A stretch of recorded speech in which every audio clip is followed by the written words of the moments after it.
Well, because I use it like once a month, and so of course, all right. Oh, hopefully it's still streaming.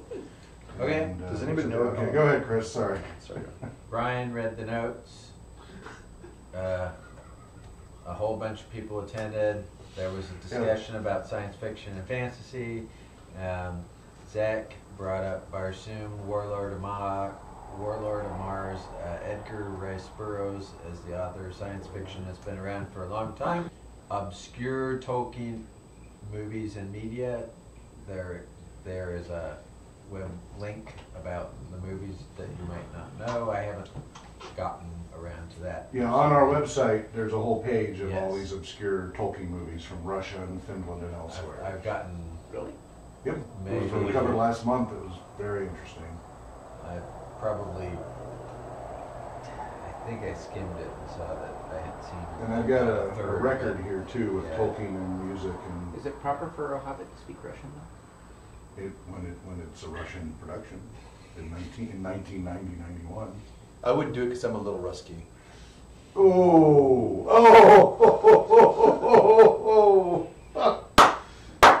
I'm moving on. Well No punished. Well punished. No one. Maybe you should get a good wax. Shakespeare isn't the same unless it is read in the original. Click on. Okay, good. It is working. Okay. Note that this also shows the parallel negative narrative. Ooh, I just say that. Even though it's a typo, I like how you said that. Parallel narrative negative, or is it parallel negative narrative? Negative narrative, I think. What would that Of mean? Tolkien's estate and authorized/unauthorized adaptations and copyright use and abuse. Oh, yes. Corey related the latest news about the lawsuit and the settlement in summer. It was always be interesting to read the terms of a settlement agreement that has been sealed that you don't have access to. Nice. So if there's anyone out in the world who can hack onto the website that is containing that and Chris, produce you it, might want to retract that because that's encouraging illegal I'm not acts. sure that we should be. right? It's just that would be interesting to watch or see Or read. or read. There is a agreement for an Amazon series based on the time between The Hobbit and The Lord of the Rings. We'll see whether that's good, bad, or indifferent. Various talk about the possibilities of what that entails. How do spin-offs, change of topic, how do spin-offs, such as a time period between Hobbit and Lord of the Rings, affect an official canon or timeline? Right, Like, but the real question is how much do they irritate Christopher Tolkien? Well, I suppose. And, Star Trek is famous for alternate universes, and there's stuff in Discovery that is, from what I have seen, that doesn't fit the canon. Oh, yeah. Stay Well, on- we're not even sure if they're trying to fit the canon. I think I they am just staying want to on appeal. topic. It Yes, says stay Star on Trek. topic. It says Star Stay Trek. on target. Stay on To go target. off target. I can't shake it. Is there enough material or unifying theme to make it worthwhile? Well, yeah, it really depends on who's being scholarly or not regarding the research of that. The partial answer, of course, is Cubicle 7, the One Ring's exploration of the 60 years. It's 60 years instead of longer. And then the long discussion of pros and cons, and then there's the UK Tolkien and USA Middle Earth IMDb titles. I thought, as I reviewed that the UK movie might be very interesting. We'll see. And the mic drop item is that Christopher Tolkien resigned as the head of the Tolkien estate, and Hawk stated that they reviewed the difference between the Tolkien estate and Tolkien Enterprises Solves Ants. Which is now Middle Earth Enterprises the last 5 years or so. Yeah, regarding what intellectual property they have and do not have the rights I to. wonder if he has experienced the Long War himself. Christopher Tolkien. Oh, I have. I've had ranklings with Yeah. mostly the enterprises. The estate's been pretty kind. All I'm saying is that I've had- through having the estate, Yeah. he probably had to spend a lot of time stressing over people he had to Well, yeah, constantly because wrangle with. well, and they released the new licensing stuff, so it's all changing. As he's going to talk about, Yeah. the whole Amazon thing. Right. Yeah, Brian read the You sold out now? article about on One Ring for Christopher's No, it was my retirement. childhood. We salute Christopher Tolkien's work and careful guardianship and his map-making legacy. And Let's do that a little better, everybody. Christopher Tolkien, we salute you. Brian. Let's let you be unified. Yes! Let's try that one more time. Christopher Tolkien, we salute you. Cartography, though, that was. Sam Hawk had comments on the local Spark community program and Tolkien role-playing, and since I'm within walking distance, you need to be inviting me to that, To what? to the Spark community. Oh, Spark Central? Yes. Yeah, that is the third Friday. It just happened yesterday. Is that the one Okay. next to the river? Yeah, it's right by the river. It's the new development, Kenley Yeah. Arts area. Yeah. Yeah, that's the third Friday from 4 to 7. Yeah, that's Third. five blocks for me. Excellent. Jeremiah Burns would like to be on, but he's not sure where the chat is though. Can you just remind me? The chat, well. Or just actually, the that's gonna be a stream. topic of discussion. Yeah, the stream, I just posted it in Google Plus, and so if he just looks there, he'll see the stream link. At what? Or if he just goes to youtube.com/Tolkien Scholars, and it'll be right there. Okay, just a second. So at YouTube. .com/Tolkien Scholars. Towards Tolkien Scholars. Derivative Flashing works the are internet. not necessarily poor. That's a true statement. A reminder of omzine.org. Other Minds Magazine. Hawk updated on the idea of organizing as a non-profit. And Wesley referred to the Mythgard Institute and Myth Moot Regional Moots. And Corey read letter 145. There was some discussion, what would people like at meetings? There's music, mythology from Gene, and young adult fantasy from Zach. And next month, the music of Middle Earth as a proposed topic for today.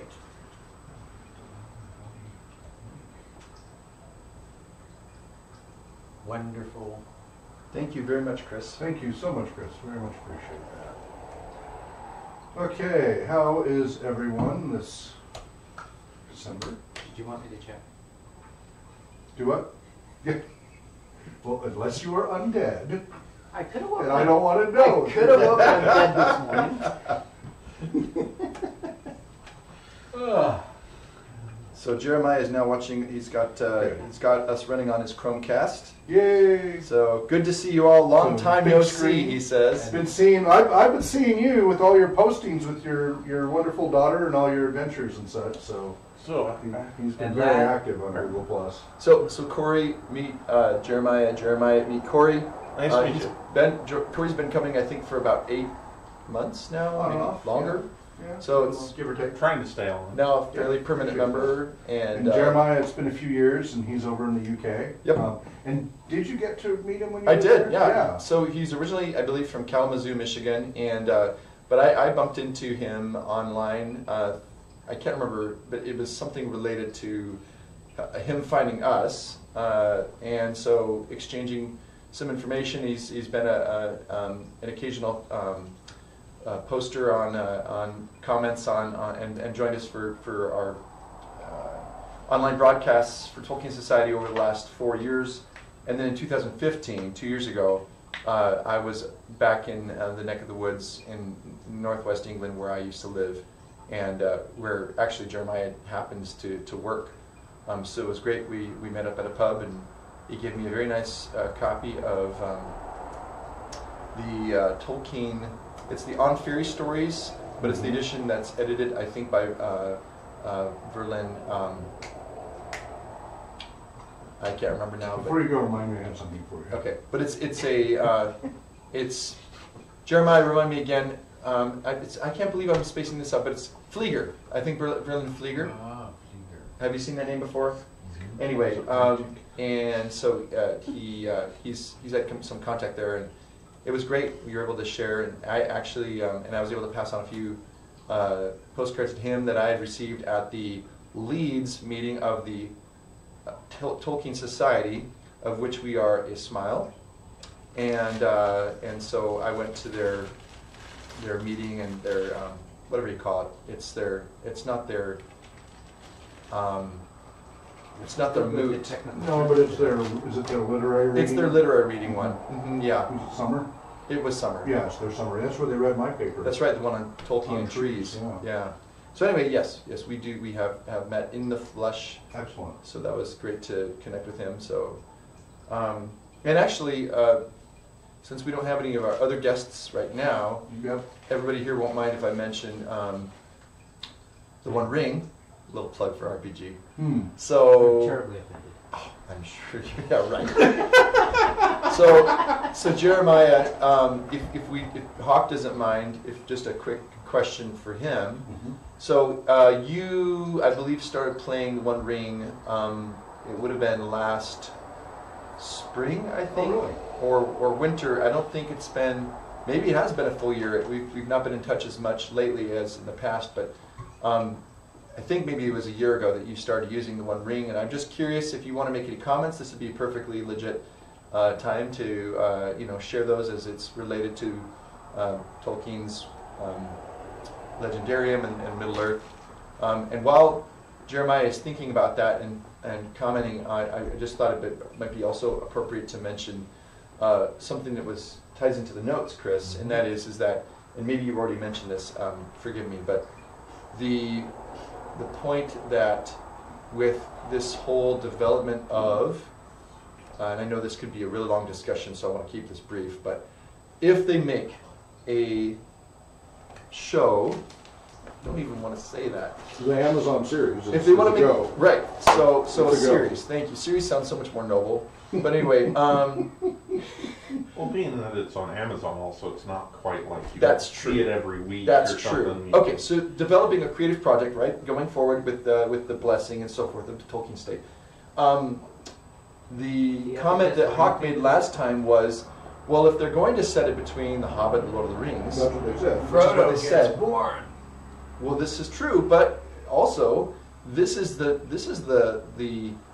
focus that the One Ring, in terms of role playing, has really That's said the time we are period, going yeah. to take this and we are going to go with it because it is an area that has enough, in a sense, Brewing.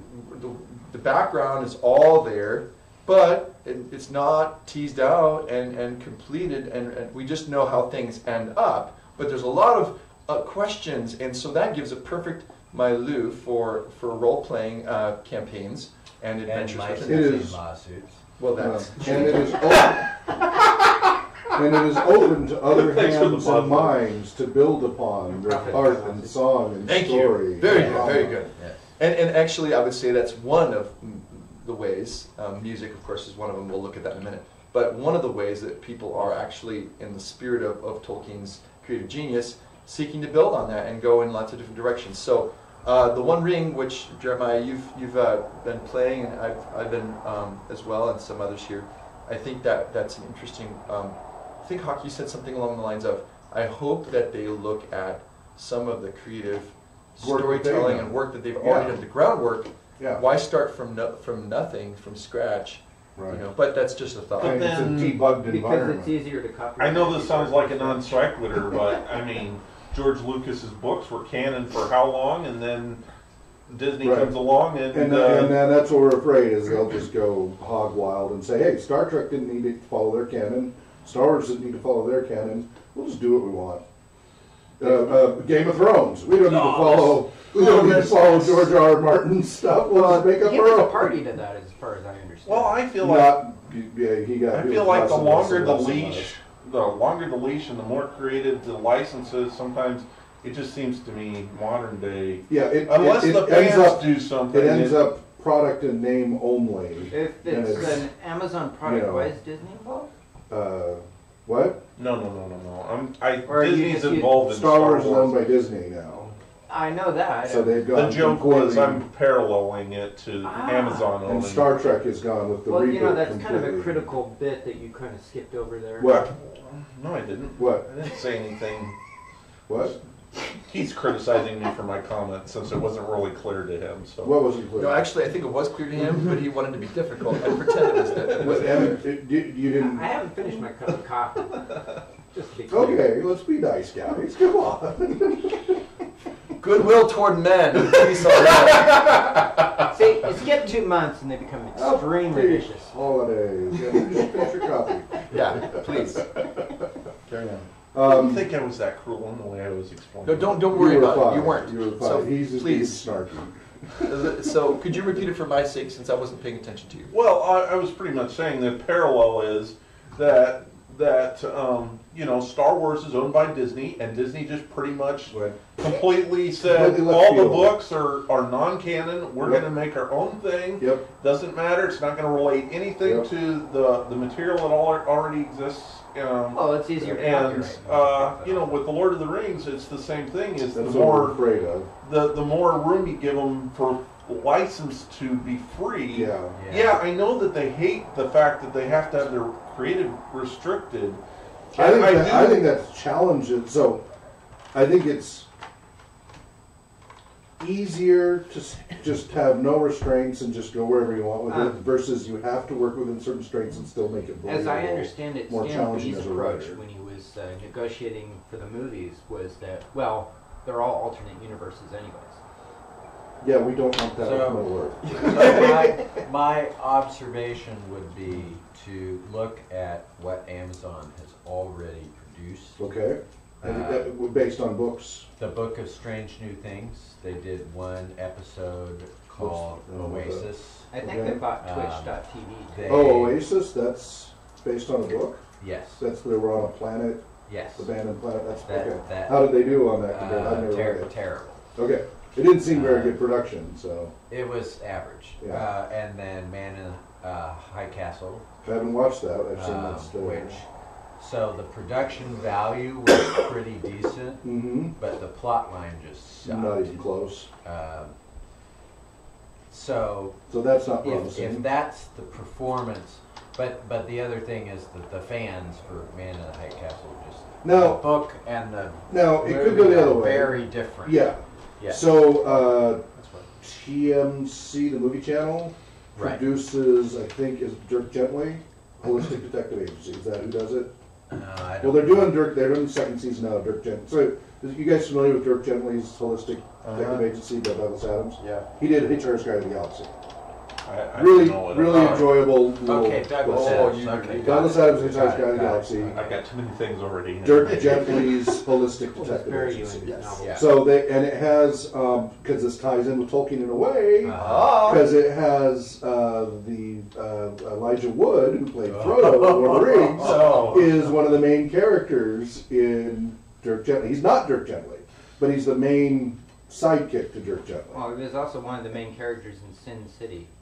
Oh, he's a great psychopath in there. Anyway, so Dirk Gently, they did not follow any of the specific stories from the book, but they applied a lot of the concepts and took them to a whole other level of hyperness. It's pretty hyper. Yeah, and But it's fun, and it does get the humor and the feel, and Yeah. so even though they kind of went out to left field, it's been a long time since I read them, so maybe I need to go back and read them and go, Well, you know, But from what I remember from 20 years ago, it's like, oh yeah, that's kind of how I remember it. It's been a lot of fun. Jackson had a pretty easy job in the sense that he had to work within the restraints, and I felt like, for example, I mean, we all have talked about how the Hobbit wasn't good at all, but the thing is that the Peter Jackson movie. Yeah, I was hoping people would understand that. The portrayal of the dwarves was kind of one note. They were essentially meat eaters who were sloppy and showed up, and it was a silly video game. Right, and my problem is that 3 words. I love it. Silly video game. All I'm saying is that Peter Jackson had more or less been given the stuff, and he did a lot of the research. I mean, he wasn't great, but it's hard for me to have hope when you look at somebody like Peter Jackson. He started out closer to canon, and those movies were better. The more he drifted away, the worse they got. And that isn't just for hardcore zealots like ourselves. Right. That includes people who go, yeah, I like this because of this. Like people who are complete noobs, have never read the books, so they have none of the purity, canonical stuff. They like certain movies, certain aspects that parallel closer to the books, even though they don't realize that they parallel closer to the books. That tells you something. So that Tolkien rewrote it 3 times. Trying to get it right. That could be another realm where that has occurred. Has been in Narnia. Yeah. Where the BBC series was very enjoyed the BBC one. Very, very well done. A little cheap on the production budget, but still for BBC, very well Irish done. coffee this morning or something. And then they choose to remake it under what was that? The original producer, Walden Media. Yes.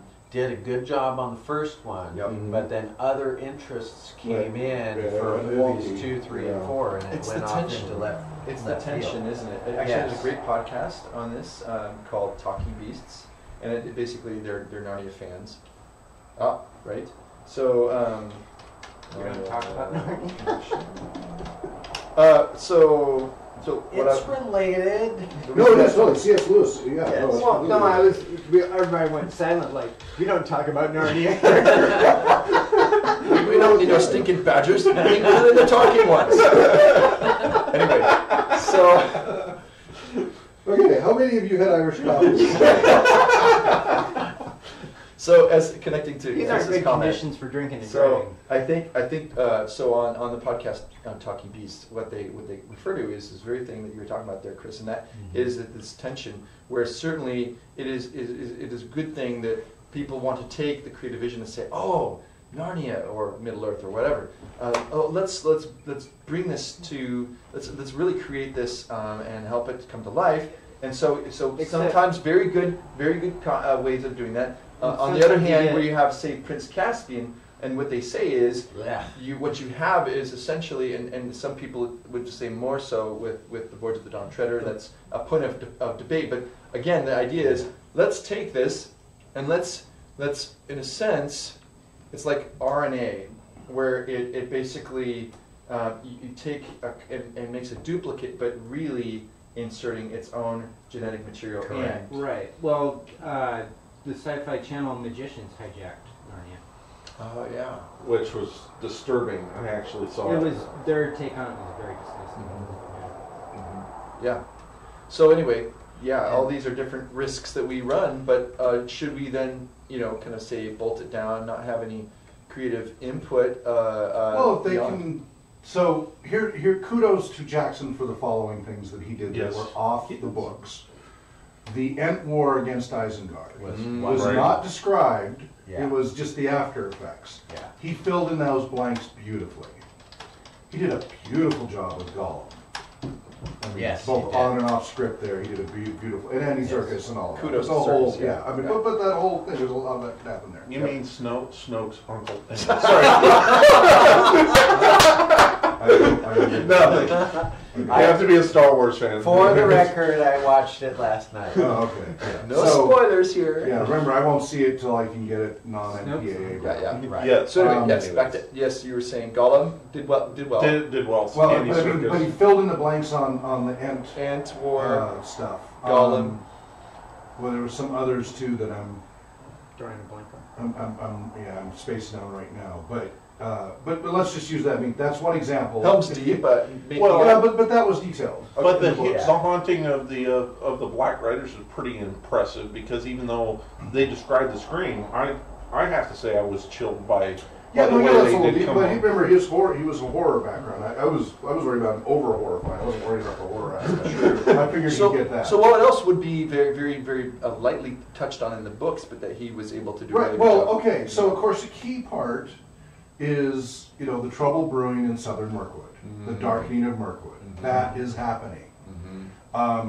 The brewing on the east, as we've role played through the reviving of Mordor, as we played in Tolkien this summer.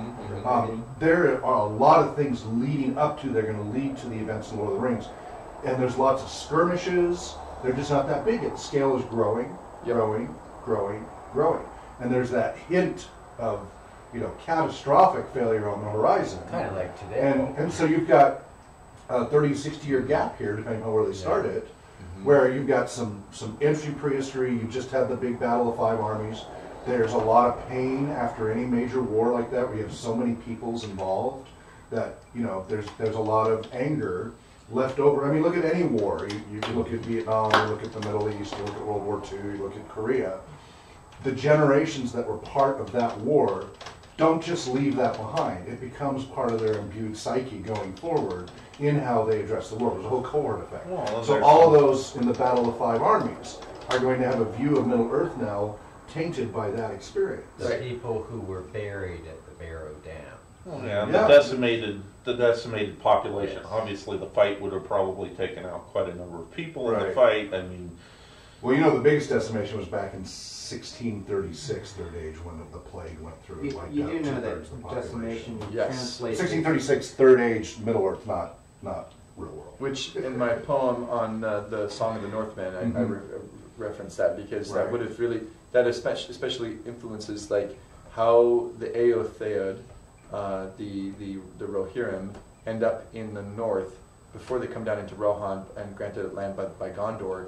They're up in the north, like of the north, like the reaches of where the headwaters of the Anduin. Right. But the only reason why they're even over there is because these Northmen used to be on the plains of Rovanion, Mhm. and that really they were hit by this plague, and so their numbers were much fewer, and the Wayne Riders and all that Yeah. backstory. It's very important for, Yeah. in a sense, the historical background. I think the overarching idea that Hawk is trying to say, though, is that there is hope. Yes. That there is some sense of creativity that we can. I think we can be cautiously optimistic about it because Frankly, I have no hope in Amazon. you have no. I have a anything pet right peeve. like that. About Okay. the use of decimation. It's not 1 out of every 10 or 5 or whatever. I know. Yeah. It's yeah. 10%. Okay, Literally. quick comment. Yes. Okay. Jeremiah, I meant in the common use of the terminology. About 10 minutes ago, he Not sent in the a literal Roman use. he sent an email. If I could just insert this. The circa 580. So Jeremiah asked if I have the Hangouts app on my phone, but it took too long to try to download that. So this time we'll have to go without the Hangouts. Unless- He can join us right On there your Google on YouTube. Plus? There's a live chat right alongside. Do you wanna the do that? video. So if he's viewing, is he on his phone or is he? Oh, he's on his app. Okay, so he wants me to invite him to a Google Plus Well, hangout. you could do that. I don't know if that'll work, and so I don't want to take us off in a different direction. But he was just asking if I had it on my phone. But let me just read. You can do that if you wish to, and he can follow it up if he wants. So he just comments from Jeremiah. He said, "Yep, Verlyn Flieger. She's got lots of essays and loads of great Tolkien studies. That was a comment on the book that he gave me that it's worthwhile everybody looking at work by Verlyn Flieger, Flieger, and she's a current scholar of Tolkien that's highly acclaimed. Regarding Tor RPG, we've been playing since September 2016, so it has been just a little over a year. It's my first tabletop RPG and I'm loving it. It's being run by Paul Mitchell, a good friend and fellow Tolkien file I know through Google+. We play online using Hangouts. So he says, my character is Halbrog, a Dunedain who spent a lot of time in the Archet area near Bree. Ironically, for a ranger, Halbrog is really bad at travel checks. At least he hasn't run into any snakes and trees. You get, oh. If he's alone, he'll be okay. It's when your friends are with you that's really dangerous.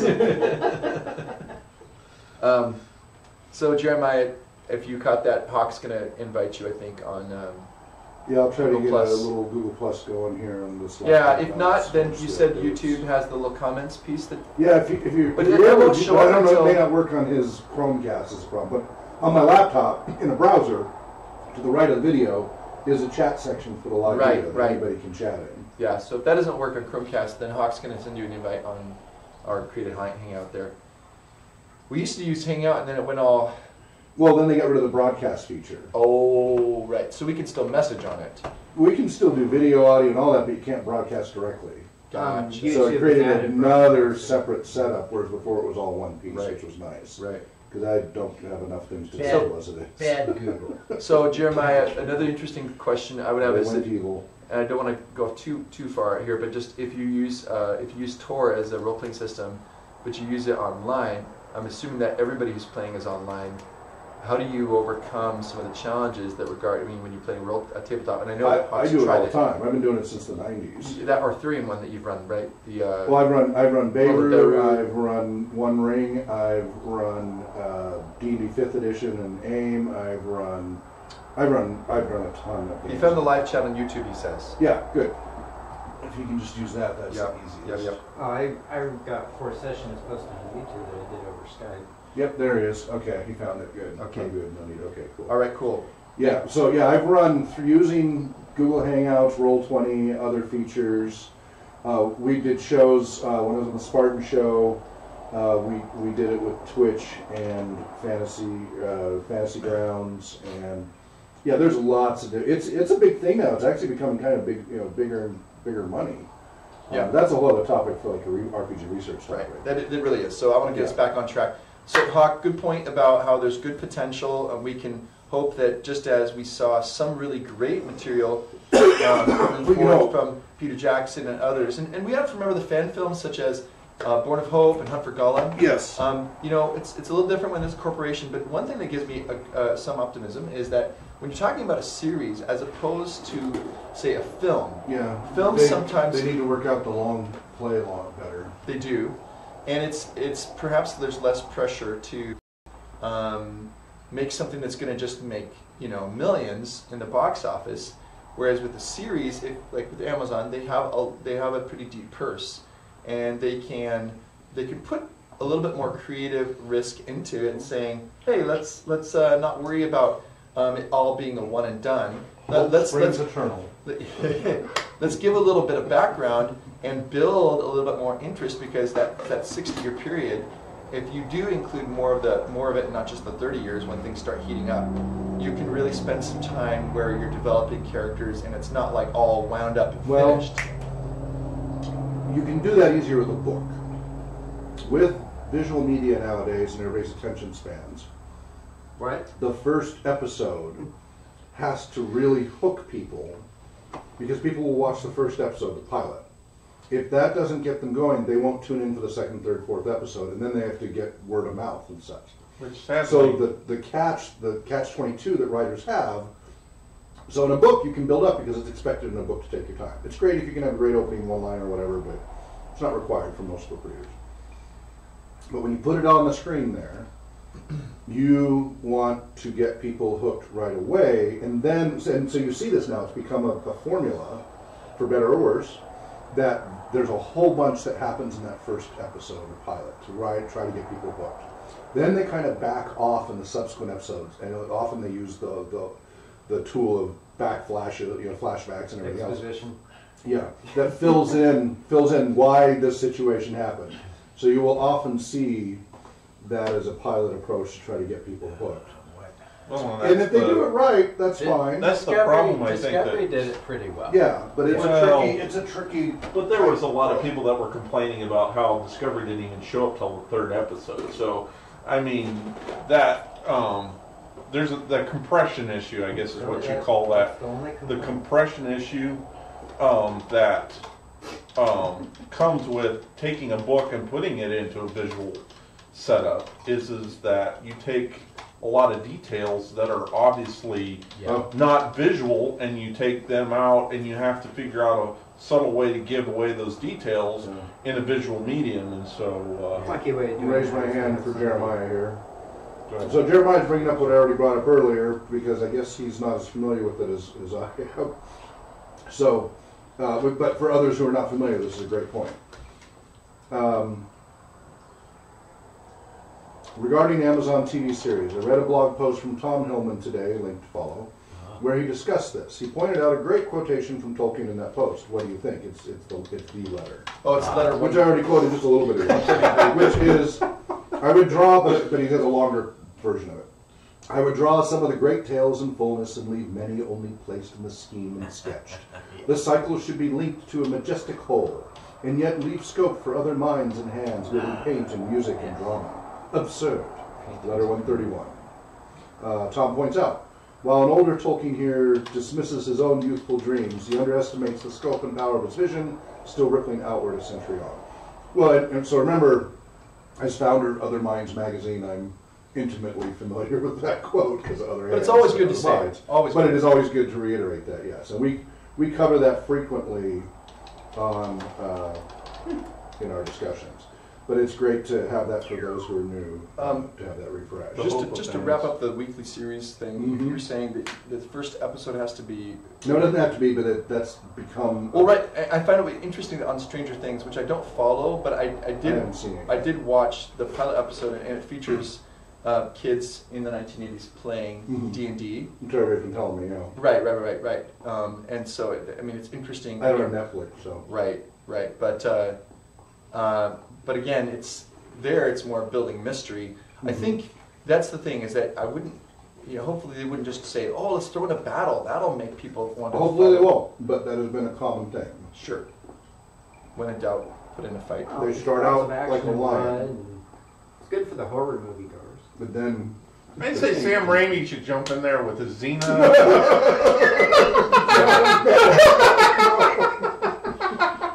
Michael Martinez going to be okay with that. Yeah. That's what we're afraid of. I think there might be a... Wait. The backstory for what's the name? The female elf in from the Legolas. Yes, Tauriel. She could just be in there, right? Right. Oh man. Right. Sorry, go ahead. Well, you could have what's his name stand in as a Greek god. Wraith me now. So there's I guess I'd say that this is not always a pattern. The concept of a pilot being something huge and then backing off and going. Something that started very small in a van in an Albuquerque desert was Breaking Bad, and then it just kept building. Yep. Which is another strategy. Yeah, no, it's great when they can do that, but they need to make sure their backers are secure enough. Yeah. It depends on their backers. So yeah.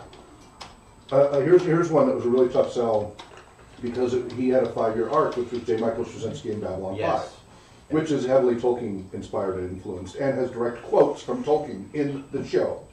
Do not meddle in the affairs of wizards, for they are subtle and quick to anger. Is just one of many quotes directly in the show. One of the techno-mages says that. Who, by the way, the actor who played the techno-mage was a Klingon in the original Star Trek and the reboot. Anyway. It's all, and Dirk Gently Holistic, it's all linked together. They're all connected. It's all connected. Anyway. So he had a lot of trouble going to this back in the 80s before studios accepted the concept of a long arc. Everything was single shot servings. Maybe a cliffhanger for 2 or 3 episodes. but you must give resolution very quickly. So there might That be, has changed. So there might be an interesting thing That's what I is, liked about Babylon 5. It wasn't over in season. Right, no, that's he broke the mold, because up till then, right. other than a 5-part miniseries or something, it was all single shot servings for the most part. And he went to half a dozen studios because they kept saying, no, the audience doesn't want that. They're busy and have a long day and they just want to come home and be mindless and get a one-shot escape, and that's it. Producers were And that's what all the studios were putting in his face. And yet, But where he are stuck we to his guns. today? Well, it has completely changed. Right. But he was not the only, but he was a major forerunner in that, where he finally got a studio to back him up. Right. Although that changed part way. Yeah, it did. And the first year, he was constantly under the gun. They were checking in him all the time, and he had to make it more one shot, but he stuck in all of his foreshadowing. After the first few episodes, since the numbers were good, they stopped writing his case, and he was able to get more of the story in front loaded. One of the requirements they made is he had to have a hot shot fighter pilot. And the moment so second season, the second season, they said, okay, you're doing great, the numbers are great, we're not going to watch over you, go ahead and do what you want to do. And they left him alone. So immediately he killed off that pilot. Because he never wanted it. It was because the producers forced him to put that hotshot pilot in there. But That was Bester, Bester's awesome. Is that Bester's awesome. necessary dog in the 1950 movies, you know, that they always had, you know, that was never exactly, useful that's in what any it way, was. but for some reason they were always pulling him out. So, depending on Unless there's a postman that's fallen in the well. depending on who the writers are, yeah. depending on who the director is, and depending upon whether the executive producers are meddling, if they're niggling Yes. in their meddling, that's all going to, affect how the outcome of this. They could have the best writers in the world that are totally Tolkien loyal, Right. but if the director and/or producers shifted away from that vision, It just so we don't know. We have nothing to go on. We don't know who the writers are. We don't know who the directors are. We don't know. We don't know anything. yeah, but it just seems So- like this is more like the planets aligning kind of thing. Is there? I use Chesterton's quote to say there are many angles at which a man may fall, and only one that he may stand. And that's the way I feel about this. It seems that there are too many ways at of this this. point. Yeah, it could go wrong. That But it it's can go worth a wrong. try. I mean, I am glad they're trying. I have for years and years and years and years and years said we should have a series, but it needs to start with. Okay, before I make that transition, Jeremiah says in response to the Xena quip, I don't think Aragorn would look good in Xena's breastplate.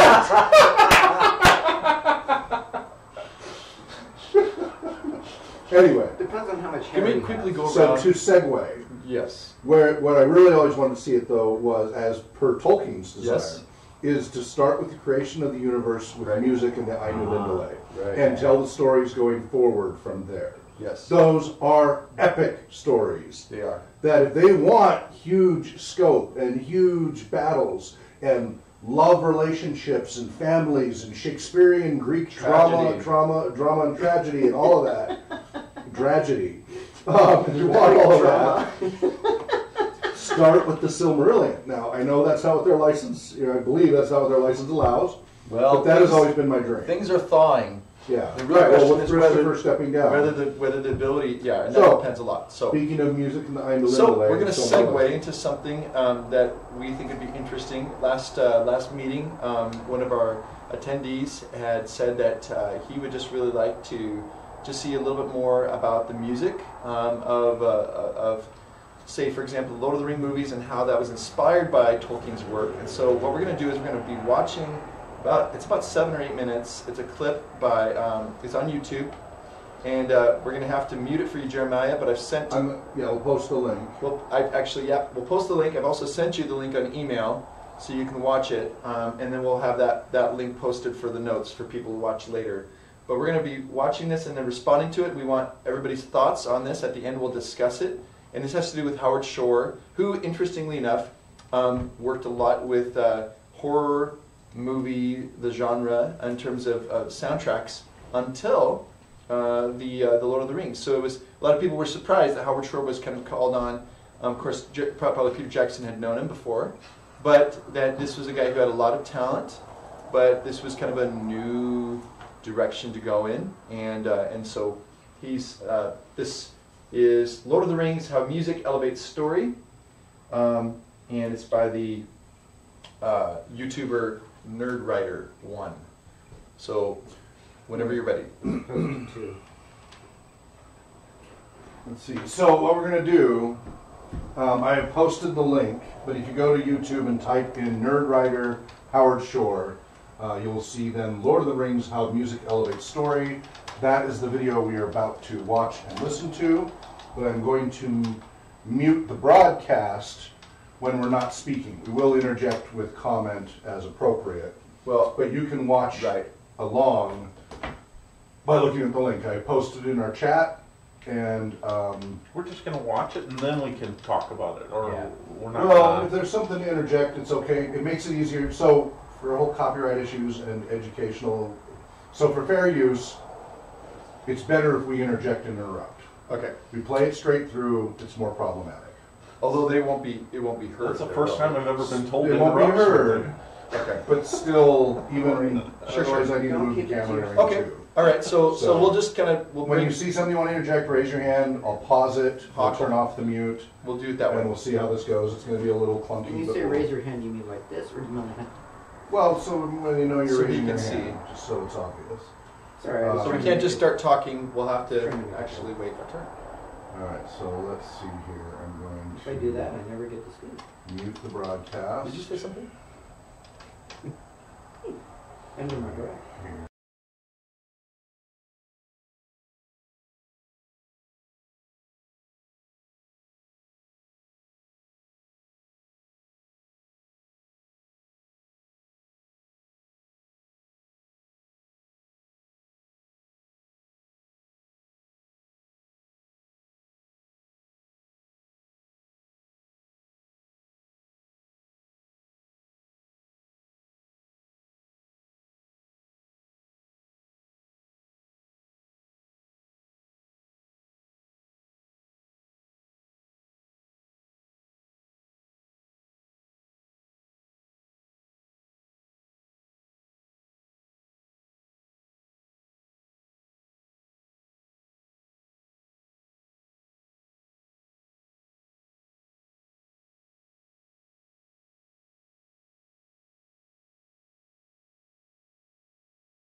You can now. Are you a little bit of Jack of So, all trades? music We're theory. at 58 minutes. 58 Yeah, I've seconds. been a in. musician.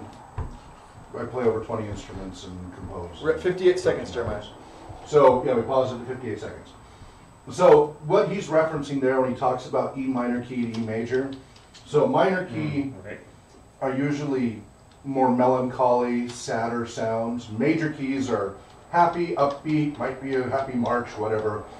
They just evoke a mood in people that actually shows up, and this isn't like music therapy as well, shows up in your neural patterns, like with EEG and such. It'll actually shift your brainwave patterns from a happier state to a less happy state.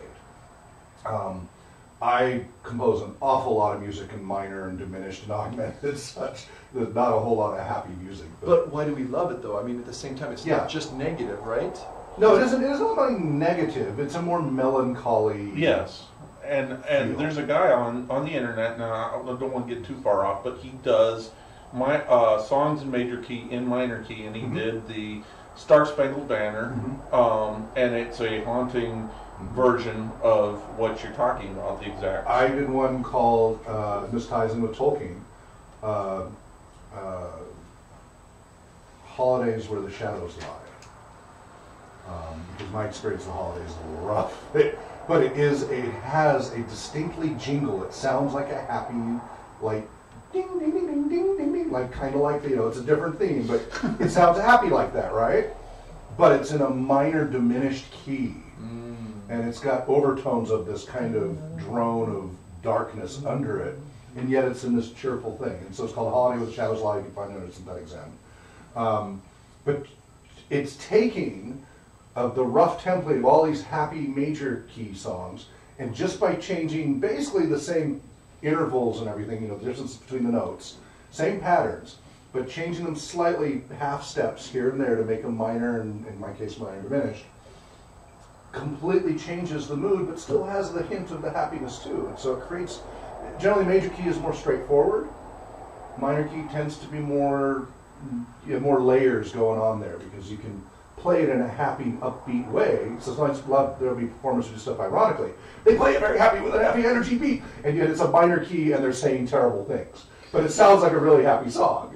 So a little that's bit what I was of referencing there. It can be kind of irritating when people mistake that for telling the story, and they emphasize the music, and so if you're looking for like dialogue or something, it's just not there, and it's just this music that you don't care about, and it's like.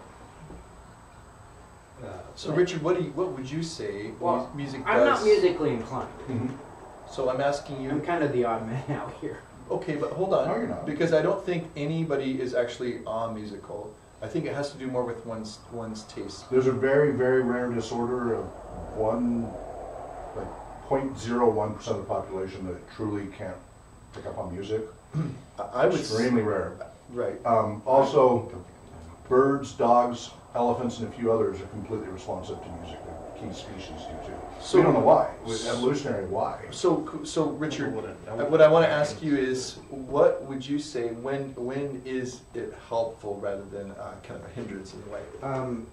When it's not the primary focus. I mean, like, kind of what he was talking about was he's not setting the scene, he's letting the music set the scene, and to me that's a bit irritating. Well, Even in this? it adds to it. Tiny. So if you watch this identical video, you can watch all the Lord of the Rings all the way through without any music, you will have a different experience without the music. Well, part of it is I don't like being emotionally manipulated. Well, I do agree with him that sometimes they can get a little heavy on the dominance of the music to Oh, yeah. inform the person who's sitting there. I think there's a lot of indie movies that actually completely eliminate the music so that the person who's sitting there is in a more contemplative state so that they're not just being railroaded into kind of feeling a specific way. I just don't like it when they try to emotionally Example. manipulate it. Blade I understand. Runner, the original versus the director's cut with the additional narration, has a completely different feel to the movie. yep. Well, some people There was- foam with the mouth at I feel like I can mention just really briefly without any spoilers at all. But so I was at the 6 o'clock fan event at Wandermere last night for The Last Jedi. Mm-hmm. And what you got from that was a 10-minute little mini documentary before the film about John Williams scoring scoring the music. Nice. And it talked about the director for Star Wars, Rian Johnson. And it was just really interesting because one of the things that was talked about is that the leitmotifs, which is exactly segue into this, the leitmotifs, Luke's theme, Leia's theme, etc. They're not, in that case, not manipulative as much as Indicative. yes, and evocative, because really what he was saying is he was saying about John Williams, who's giving credit to him, says, you really can't, if you look back at the old Star Wars movies, you can't really, like Star Wars without the soundtrack, it's pretty hard to Very separate different. those out. Yeah. Related to that, so you know about leitmotif. So an example, if anybody has ever listened to Peter and the Wolf, Tchaikovsky's Peter and the Wolf. Yes. That is an extreme example made for children, effectively. Yep. Where literally it says, this instrument playing this melody represents the wolf. Right. This instrument playing this melody represents Peter. This one represents the hunter. This one represents etc., etc. And so it's a way in the symphony, without any visuals, to tell a story musically. Tolkien started the universe with the Ainu Lindale, which is the song of creation, with Iluvatar and the Ainur and such singing. So And that was his version. he of Peter described and the verbally what their leitmotifs are roughly. Not the specific melody, because he wasn't able to do that without notes. But he said, these instruments this. They sounded like viols and this and that. And Morgoth was brazen horns and trumpets and crashing cymbals. We'll and- read some of that hopefully yeah. before the end. Yeah. So anyway, I've been working on a symphony for years Right. related to. I feel like this comes pretty close. There's not too many films I would say that the music. They Sometimes do a I good feel job. like the music doesn't seem to have any effect on me in terms of what's going on. But I have to say, the Lord of the Rings did a lot. I mean, Jackson's Lord of the Rings did a lot better job than a number of movies Yep. ever did Sure. in terms of. I think these are really good comments. I just want to Let's remind move on. you guys that, We have a limited window. well, here's the thing. The Yeah. 5 of us Mhm. can talk about these things, and we all get each other in this. Now here's When we Jeremiah. have visitors like last month, we have a risk of alienating people if we talk too much. And this is not meant as a criticism of any of you, or if it is, it's meant against me too. That we have to balance But I wasn't here. the talking with the having the material that we're looking at. Okay. So just would encourage us to. So Jeremiah says, it begins with music, not with a visual image. I can't believe I never noticed that. How very Tolkien. And he says, when Fellowship of the Ring first came out, Elijah Wood was on a talk show promoting it.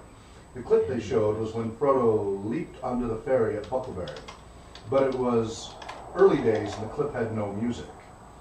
I wish I could find the clip on YouTube, but it struck me as really strange. It didn't feel as tense because it felt wrong. Interesting point. Yeah. Yeah. Thanks, John. Very good.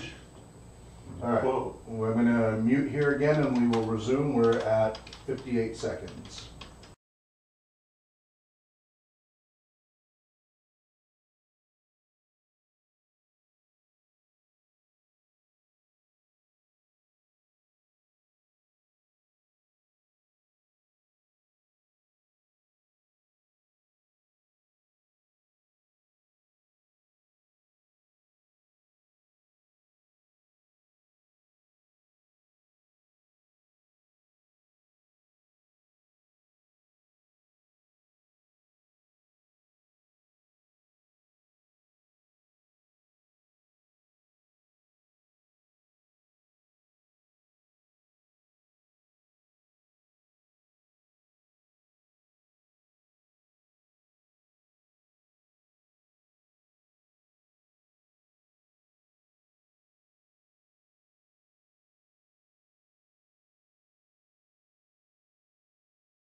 Okay, so we're at 4 minutes 50 seconds, 4 minutes 50 seconds.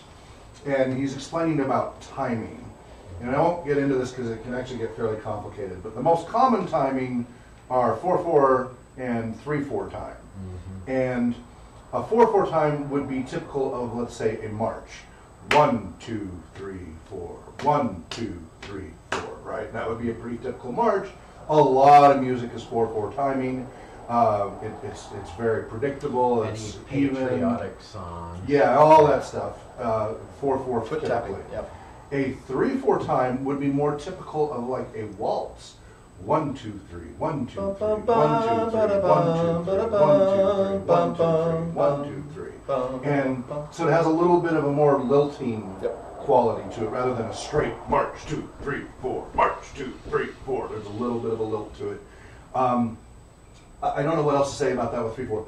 5/4, now you're starting to get a little more complex timing, and I'm not going to try to emulate that right now. But if you go back and listen on your own and listen to this series when they're in Moria and then Pippin knocks the thing over and then there's drums, it's when they start being pursued. It's very driving. Yeah. So there's a whole bunch of other variants, 8s and 7s, and we won't get into that because that's getting too esoteric. But just so you get the basic concept of what he's talking about there in relation to most music. Well, we may not understand like the concepts of it might seem boring to some of us, but actually it's kind of the underlying. It's like the blueprint for a house or something. You appreciate the walls, you appreciate the roof, keeps you dry. You don't know how they're made. You don't know how they're made, but and that's where we mostly live. Is Right. we when it's well put, like you were mentioning earlier, if it's in such a way that's pleasing to a person and doesn't get in the way. It actually can provide, like Jeremiah was saying, a very helpful architecture kind of behind everything because it's showing what does this mean in the larger scope. Yeah. I like to use the term scaffolding for a lot of things. Kind of provides some support to it. It's not the main structure itself, but it's a nice. I guess my criticism was that sometimes it's misused and abused instead of actually trying to put forth. Focusing their effort on telling the story, they're telling the music instead, and then the movie suffers for it. Okay. Do you think there's a part in the movie No, itself? I don't think that was a problem with these movies. Okay. That's good to know. Do you have any specific movies that come to mind? No. Okay. If you think about it, I agree with you. There are times that, for some reason, they just spend a bunch of time in the music that doesn't seem to further the story or the mood or anything. And yes, you have a good example? 2001: A Space Odyssey.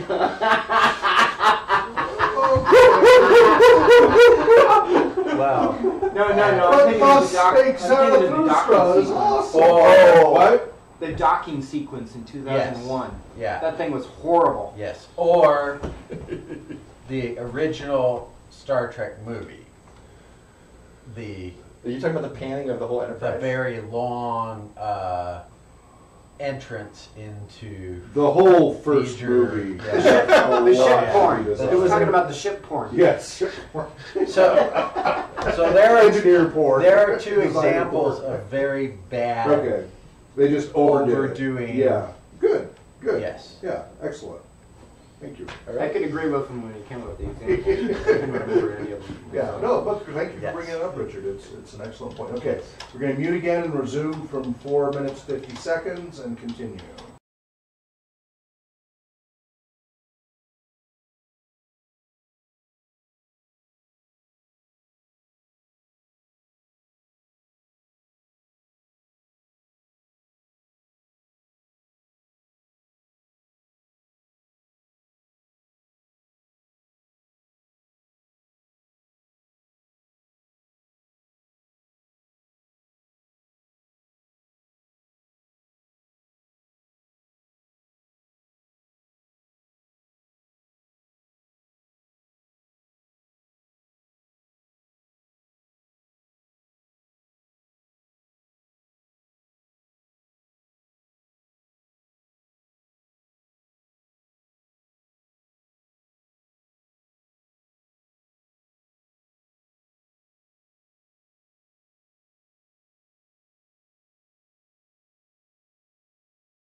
Okay, go ahead. So I just wanted to briefly say the whole idea of he's chosen the fellowship theme, and I think that's really interesting just because as a story or as a kind of character and plot device as well as musically, I think it's powerful because it reminds me of you care about these people, you want them to do well, but heroism is a group project, it's a team thing in some ways. This is not the Lone Ranger, as it were. Or Beowulf. Or Beowulf, right? And there's a place in which we do enjoy those lone warriors, I mean there's a place for that. But I think there's something very rich about the story, thank you Tolkien, but then also I like that Shore kind of elaborates on this, thank you Shore, because I would say community is something that's really hard to do. And yet, if we reject it, right, if we say, well, I don't need it, or maybe I want it but I can never have it, I think, especially if we assume that other people have to, in a sense, I mean, like Boromir, there's just ways in which it can start to fragment, and we know that, but it does require people to sacrifice their own comfort, their own agendas. I mean, Aragorn is a great example of this, where he's torn at this very point. Do I go after Frodo and Sam, or do I go after trying to rescue Merry and Pippin from their fate? And so then the choice is made, the die is cast, as it were. But there is a sense that this fragmentation, I don't want to say there's a sense that it's going to happen. It's not, I'm not saying fate, but I'm saying there's a sense that all human relationships have a tendency towards fragmentation, and the thing is that the fragmentation ended up helping them in the end, because if Aragorn had gone, he would have never been able to get all the people united in order to hold off the armies long enough for Frodo to finish what he needed to do. And so essentially Frodo might have made it to the mountain, but if Aragorn hadn't been there to hold the armies together and get the undead to help them, it would have been almost for naught, because almost all the world would have been destroyed by the time the Frodo would have made it to the mountain. Is what I'm saying. Consequences into his perception, into his thinking, because he couldn't perceive those consequences. Well, that's what I'm saying. There's something bigger that's actually taking this fragmentation and turning it into something that is going to essentially help the salvation at the very end of the movie, along with Gollum's biting Frodo's finger off.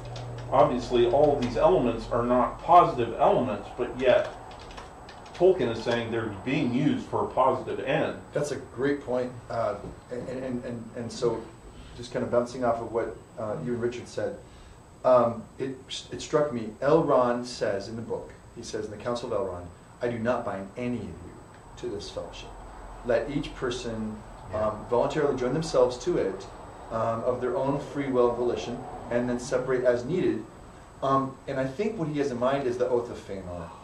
That here you have, right? That is probably really recent in his memory. Yeah, and so you've got at the Oath of Fëanor, you've got all these elves, there's his sons and those who followed them, saying, yes, we will follow this, and to their own doom and the doom of others. The doom of the Noldor. The doom of the Noldor. And so you think, wow, that's very powerful. At the same time, it's not as to say, well, let's just have maybe just, it's better just to be separate. I do agree there's something true in, if I can make a reference to Spock here, that the needs of the many outweigh the needs of the few, or the one. And I think, of course, they play with that, and then the very next movie, They flip it. But I think this wonderful tension between individuals and their significance, they're not just a cog in a machine. Right. But on the other hand, not to exalt the individual above all other needs and concerns, because there's something greater. And I think the fellowship is a great example of how that plays out. And yeah, you're right, it needs to be separated and scattered, but even by being scattered, it is able to accomplish something together later. But they do come back. It's not like they just stay separate. When we can do more damage that way. Well, I think there's a point. I think that's the reason why Shore has this moment of underlying melancholy about the separation of the fellowship, Yes. because it is a beautiful Loss. thing. It is something that's going to happen, but you know, you're not saying, oh well, this needs to happen. Right. Good golly, gee whiz, Well, let's break this up. I And think one of the Parting things is that such sweet sorrow. I think one of the things that the character Aragon was considering was that it was going to be very much more difficult for the entire Fellowship to infiltrate Mordor than Frodo willingly going off on his own. Mm-hmm. And yet they couldn't ask him to do it and by himself. And right? he had the conflicting pull And Merry and Pippin. between his oath that he made to Boromir on Yes, Boromir's death, as Boromir's dying, Yeah, like, go protect your people, right. answer the call of your responsibility Yeah. that you've been putting off all this time. Mm-hmm. Between, well, I got this, but Frodo made the decision for him and made it easier. but in the end, they reunited. Yes. And Boromir was redeemed, even though Yep. it was that Boromir threw himself at the orcs. Yeah, And so yeah. essentially, Frodo. I mean, But it wasn't Tolkien takes It wasn't the- a meaningless death. Right. But what I'm saying is that the Fellowship does come together at the end of the book. The idea that there is a reintegration, and they realize all their parts were like Crucial. They all were were crucial important, yeah. and Yes. like a band or a symphony. Yes, So, yes. And there's that great quote where Sam and Frodo are on the way to Mordor, and you know, it's kind of that whole thing about you know, ever think about the stories, Mr. Frodo, and how, you know, the people in it and what they do, and then of course Frodo says, oh yes, but I think they'll be saying, oh, tell me more about Samwise. Anyway, yes. Actually, the death of Boromir may have not been a meaningless death, but it did cause some grave consequences Yes, later on you're that right. they had to deal with. With Denethor. Yep. Carry on. Okay, so resuming mute, we're at 6 minutes 12 seconds out of 7:44, so we're at the end, and we will continue now.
The thought that popped into my head was that Oh, come on. it's a convention to musically score the movies, and without the music, it's not the same movie. But at the same time, our lives aren't musically scored.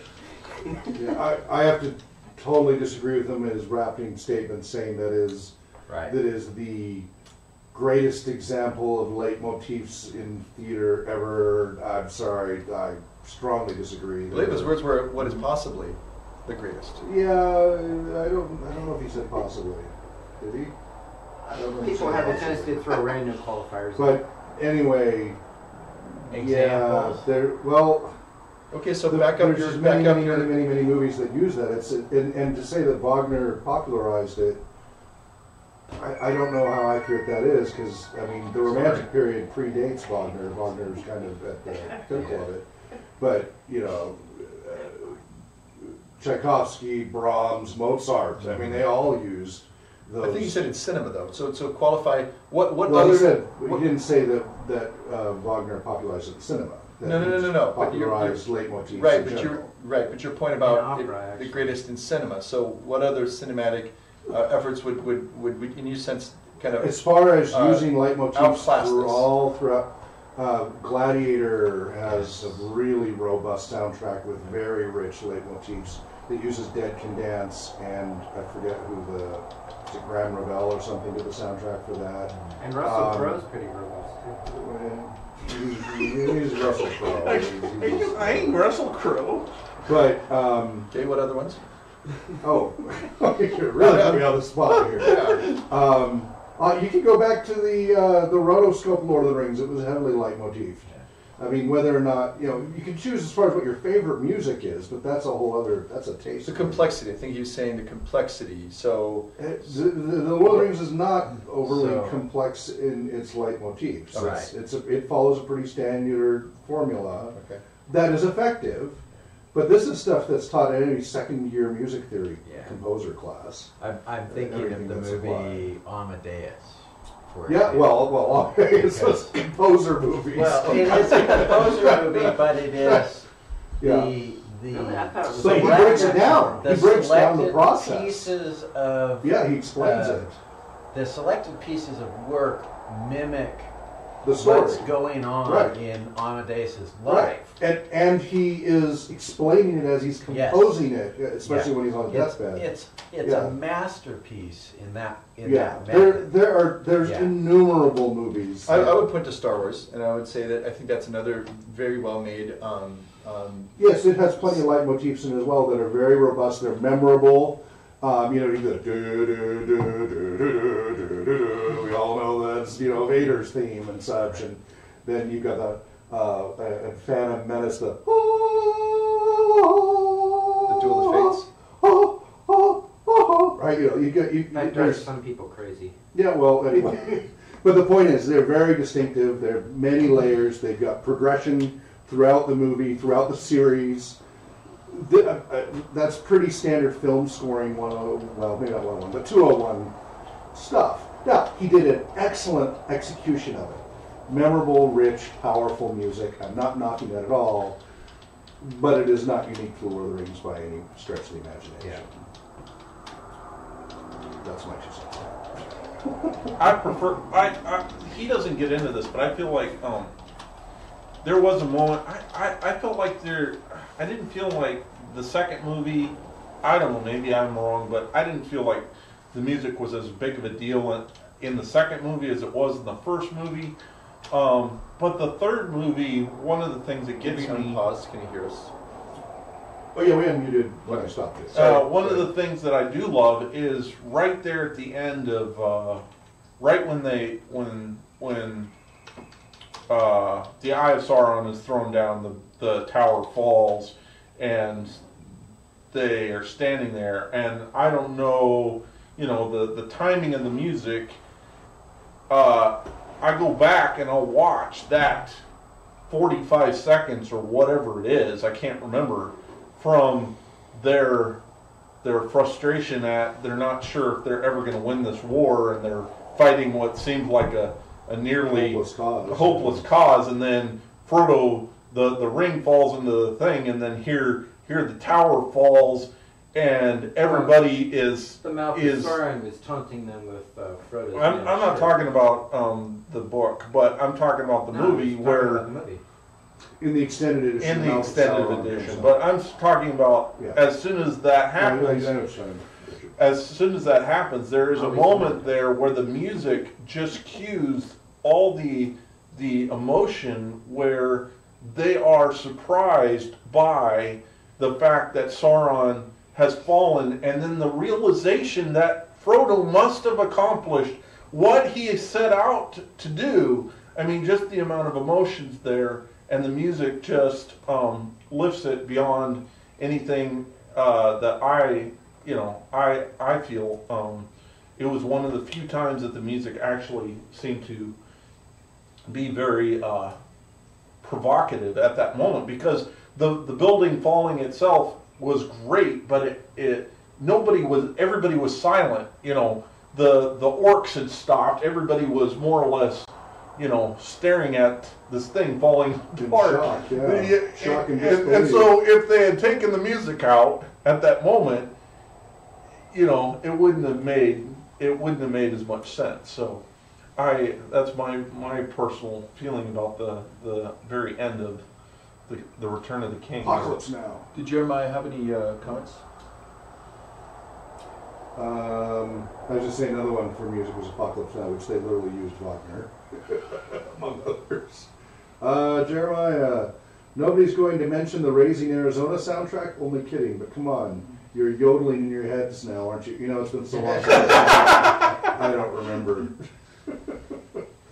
Raising Arizona didn't resonate for me the way it did for a lot of friends and stuff. It was like, yeah, I enjoyed it well enough, but anyhow. Yeah, I don't remember the soundtrack. It had a lot of yodeling, did it? I don't remember how much it stuck for me. Brian, where did you want to go with this next? So if we have time, what would be kind of natural, we have about 25 minutes, is we could read a portion of the Anna Lindale, which I think would be a good Awesome. idea that we're trying to link it into his actual written work. Yep. And then if we have time at the end, what we can do is just connect with any derivative works, the Other Hands of Minds thing. So anything that you wanted to share, Rete, or your own work. I have multiple. Anything I have an entire album of Tolkien music. Right. And of course, Professor Chris Siemens' website, the Tolkien Music List. Oh, we should have that. It is a list of all music inspired by or for Tolkien. Let's see. Yeah, if we could get a link of that, would be great. Music list. I used to always have it on the website. That's fine. Then we can put it in later. It's Tolkien-music.com. It's this. He's been working on it for nearly 20 years. It's an A to Z discography of music inspired by Tolkien. And it includes like Led Zeppelin, because they have at least 5 songs that were directly from Tolkien. Obscure people. It has a whole range. It's hundreds and hundreds and hundreds and hundreds and hundreds of songs. I think there's even a band called I Knew Lindale. There is indeed a band called I Knew Lindale. Jeremiah's comment about the fact that it wasn't an image but music, I want to go back to that for a minute, because what I think is interesting is what Tolkien was attempting to do at that moment was to express the idea of something spiritual, because music does not have certain associations that we have when we come to metaphor, and metaphor is all about image related associations in our brain, but music influences us in a very different way, a almost bodiless, more of an idea, formless idea than it is a visual image constructed for trying to make comparisons. So what I'm saying is that when we discuss something that's unrelatable, we usually use a metaphor to describe it, and the metaphor that Tolkien is using is a metaphor for spiritual things, is a metaphor that has no bodily form in it, so to say. There is a sense that it's a sense of emotion or energy or whatever. It is not matter. It's not physical matter that's being referenced here, but more of a spiritual structure that's being described. I think that's actually very interesting to think about that in light of what we're about to read, because when you get into The Hobbit, The Lord of the Rings especially, you really don't see the Valar, you don't see them in any kind of noticeable way, right? But in terms of language, of spoken interventions, so to speak, right? Right. It's hinted at with like the Light of Galadriel when Frodo calls on, help me out here, when he calls on, oh boy. Not the light of Elbereth Gilthoniel. Yes, Elbereth. Yes. But I think in general, it's true that just as the Valar are not front and center, but very much in the background, almost hidden, but they're still there. Music does the same thing. It's very much in the background, it's still there, but it's not like on the foreground where language is, like metaphors would be. Well, I'm just saying that it provokes, it energizes. Evokes, yeah. It causes an energy So that's not, is not image based as he was saying. No. So just like the bodies of the Valar are not, they talk about this. They are able to clothe themselves in the bodies.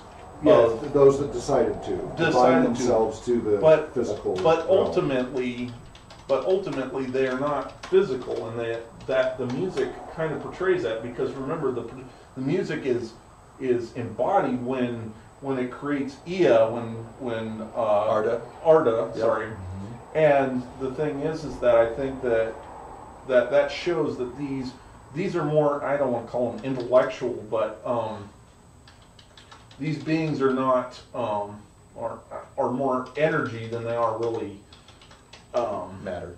Yeah, they're not solid in the sense of that related to what you're talking about. So I run regular drum circles and such, and so that can be a really profound experience for a lot of people. Once everybody gets in the flow state and everybody's in the groove, and you just start to have kind of an experience of other and all the rumble of everything that's happening, you can really get into kind of a transcendental type state.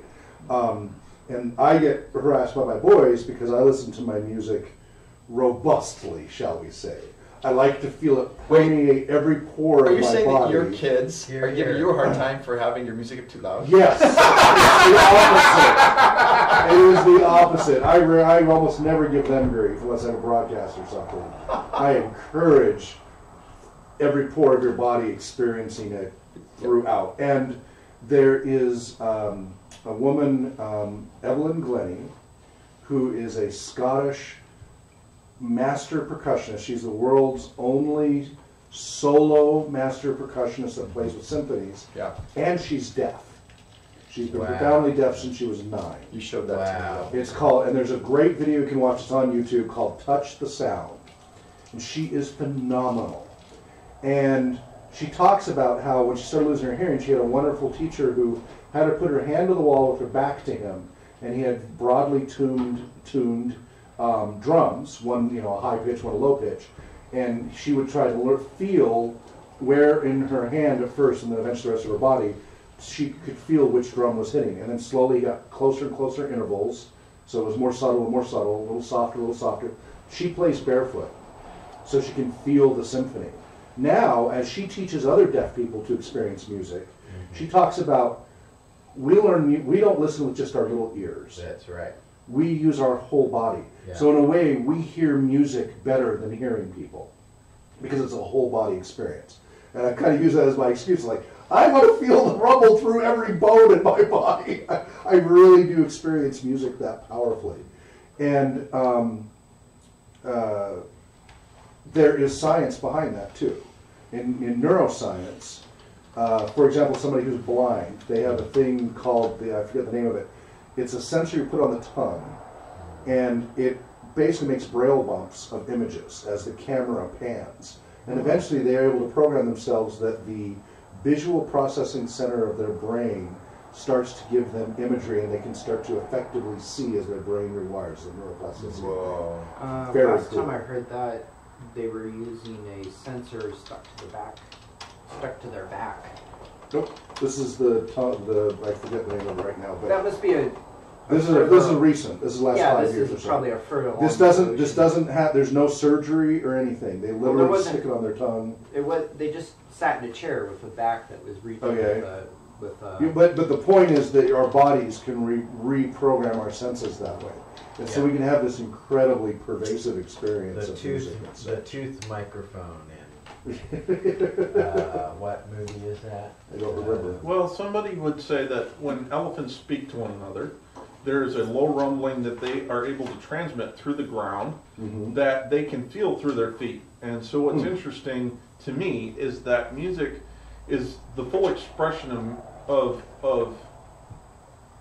speaking, in the sense that when we speak in words and metaphor and so on. That's brilliant.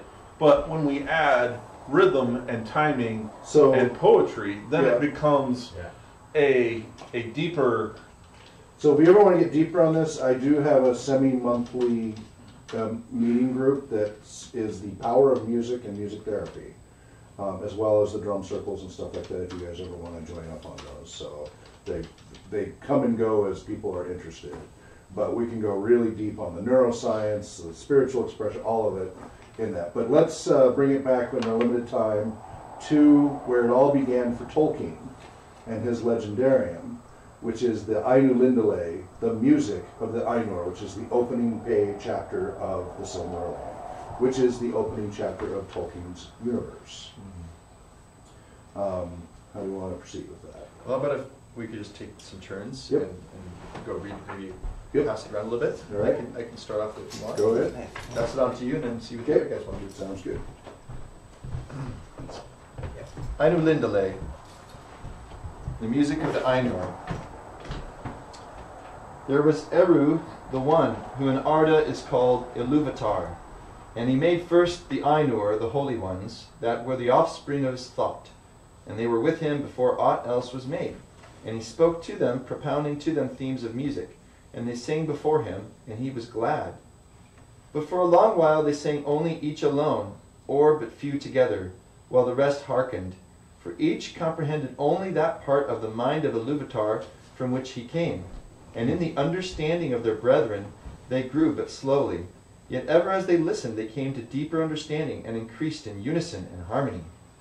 And it came to pass that Iluvatar called together all the Ainur and declared to them a mighty theme, unfolding to them things greater and more wonderful than he had yet revealed, and the glory of its beginning and the splendor of its end amazed the Ainur, so that they bowed before Iluvatar and were silent.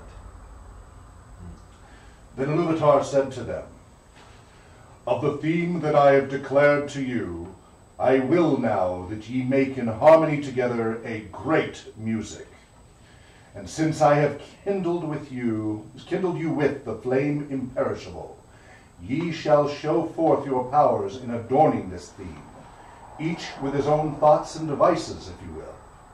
But I will sit and hearken, and be glad that through you great beauty has been wakened into song." Jeremiah Burns contributes by quoting the next little bit.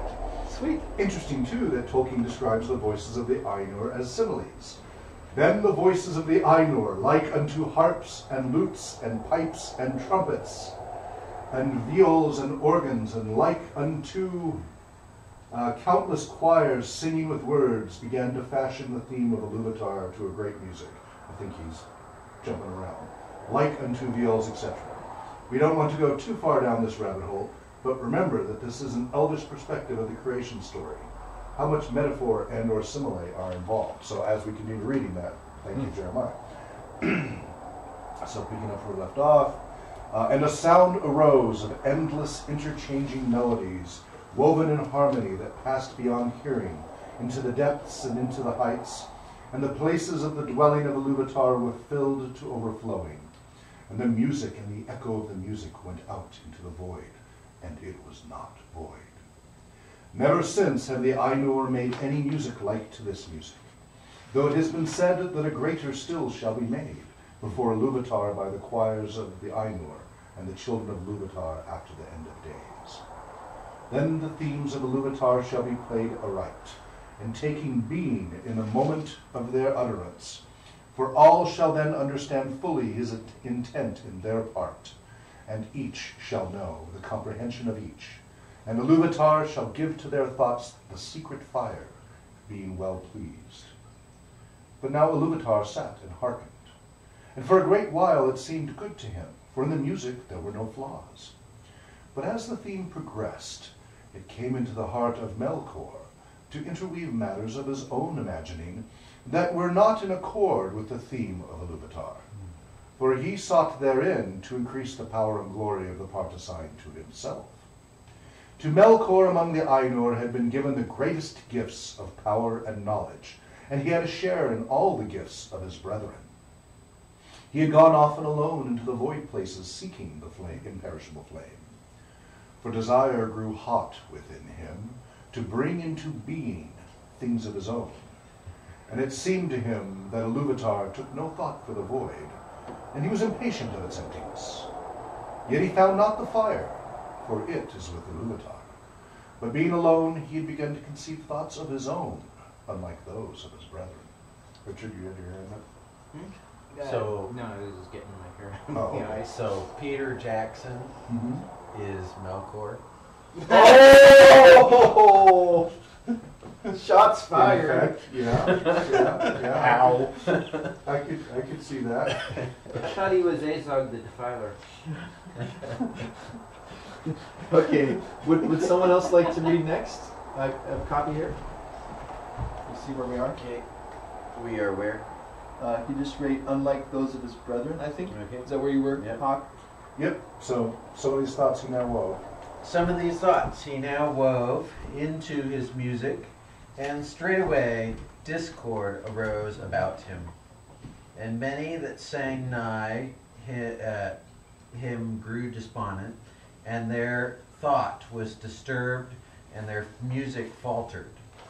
But some began to attune their music to his, rather than to the thought which they had at first. Then the discord of Melkor spread even wider, and the melodies which had been heard before foundered in a sea of turbulent sound. But Iluvatar sat and hearkened until it seemed that about his throne there was a raging storm, as of the dark waters that made war upon another in an endless wrath that would not be assuaged. Images of the Sorcerer's Apprentice. Yes, indeed. There's kind of a parallel here, in the sense that at the beginning, once we get past this chapter, is the powers that be did have a catastrophe when they finally did take the fight to Melkor, and the earth was quite changed. And so when we're talking here about, he says the sound of dismayed, and they contended, the discord of Melkor rose to and contended with it.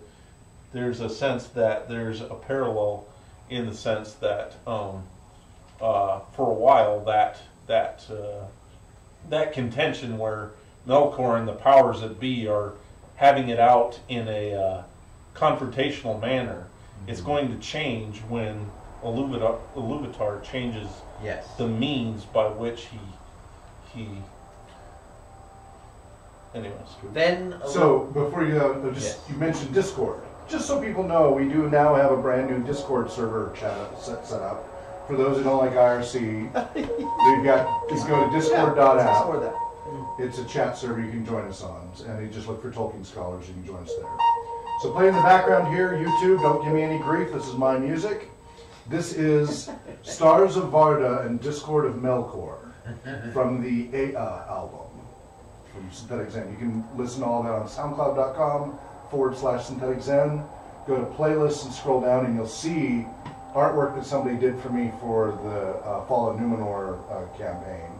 But it's Sauron screaming to the heavens against Manwë and such as lightning striking his temples. And Wow. such. That's pretty intense. So anyway, Yeah. there's 17 musical pieces, all Tolkien inspired in the Ea album. Wow. So play that in the background while we're in this. And it's called Stars of Arda? Stars of Arda is how it starts, then it goes to Discord of Melkor. It becomes more dissonant and such. So I'll stop speaking. Okay. Then Iluvatar arose, and the Ainur perceived that he smiled, and he lifted up his left hand. Which hand is that? The one that the right hand doesn't know what it's doing.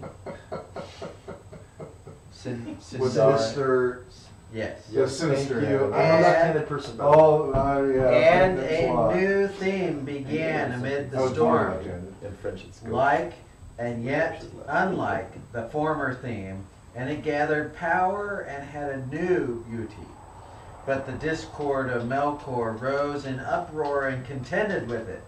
And again there was a war of sound more violent than before, until many of the Ainur were dismayed and sang no longer, and Melkor had the mastery. Then again Iluvatar arose, And the Einar perceived that his countenance was stern, and he lifted up his right hand, and behold, a third theme grew among the confusion, and it was unlike the others, for it seemed at first soft and sweet, a mere rippling of gentle sounds in delicate melodies, but it could not be quenched, and it took it to itself power and profundity. And it seemed at last that there were two musics progressing at one time before the seat of Iluvatar, and that they were utterly at variance. The one was deep and wide and beautiful, but slow and blended with an immeasurable sorrow, from which its beauty chiefly came. Beauty from sorrow. Okay.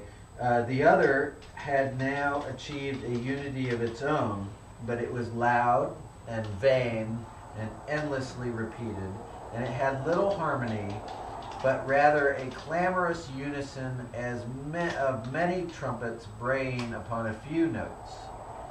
And it essayed to drown the other music by the violence of its voice, but it seemed that its most triumphant notes were taken by the other and woven into its own solemn pattern. In the midst of this strife, whereat the halls of Iluvatar shook with a tremor, and a tremor ran out into the silences yet unmoved, Iluvatar arose a third time, and his face was terrible to behold. Then he raised up both his hands, and in one chord, deeper than the abyss, higher than the firmament, piercing as the light of the eye of Iluvatar, the music ceased. Well, and you can see that this parallels the three ages of the earth, and that third theme, where he talks about the most triumphant notes were taken by the other. This shows the redemption of the evil that Melkor, right? Because Melkor, even though he's produced this great and terrible music, this soft and whatever is overtaking his brain music and using it for its own purposes. And if we get to the next little bit, because this is where all of creation is shaped around music. And so in the gaming that we do with Tolkien setting, it's really critical that when we try, because people, like, the One Ring shies away from defining how magic works. Mm-hmm. They use it in kind of an abstract way, and they don't really have a magic system. I have not been afraid to do that, and if you can, we've got whole sections on the magic of Middle-earth and such on Merc.com and such. And one of the key things is how in line with the tale of, with the theme of the Song of Creation, and how much does it pull away, deviate, and break the Song of Creation.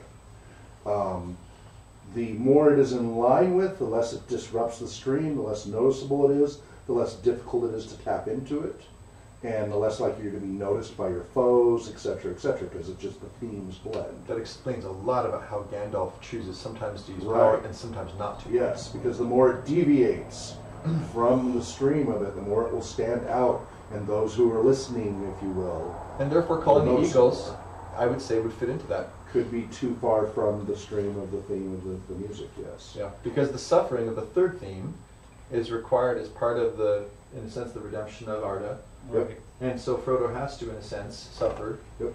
Do you want to go ahead with the next part? Okay. Then Iluvatar spoke, and he said, "Mighty are the Anar, and mightiest among them is Melkor, but that he may know, and all the Anar, that I am Iluvatar, those things that ye have sung, I will show them forth, that ye may see what ye have done. And thou, Melkor, shalt see that no theme may be played that has not its uttermost source in me, nor can any alter the music in my despite. For he that attempteth this shall prove but mine instrument in the devising of things more wonderful, which he hath not imagined." Talk about. I love that. You are going to try to thwart me? I don't think so.